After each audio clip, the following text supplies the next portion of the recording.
有关到林新佑涉嫌收买现役军人这个部分，周刊有压料，讲林新佑所收买的军人，甚至涵盖到去年7月才拄啊成立的海马斯相关的事关。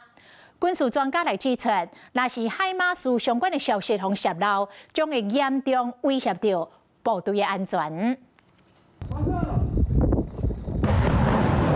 海马斯火箭飞弹就发射真大声，冲起咧天顶。海马斯多管火箭飞弹连去年7月才成军尔，遂成为中国演习的目标。收到，海马斯误入信息。1号、3号注意，接收目标信息，立即射击。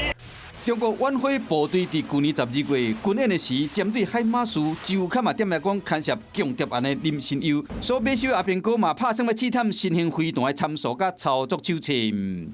从进入阵地到放开架就是准备进行射击，以及射击后转移的这整个流程，这些技术细节就是透露给共军那当然就威胁到部队的这个安全跟国家安全了。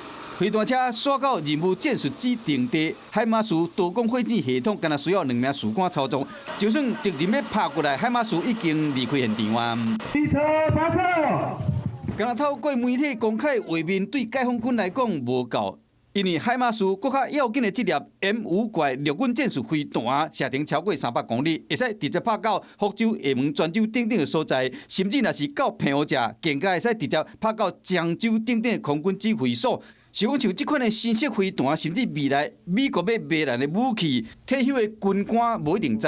接触退休的将领、退休的军官，然后用他们再来接触现役的这个军人，一步一步往，他一次要的比一次更多。那如果你得不到的，他就再借由你再去渗透下一个人。 为现役的军官，搁到马祖的士兵，加上这摆涉案的相关的阿兵哥，强谍案有够多，嘛陆续被掌出来。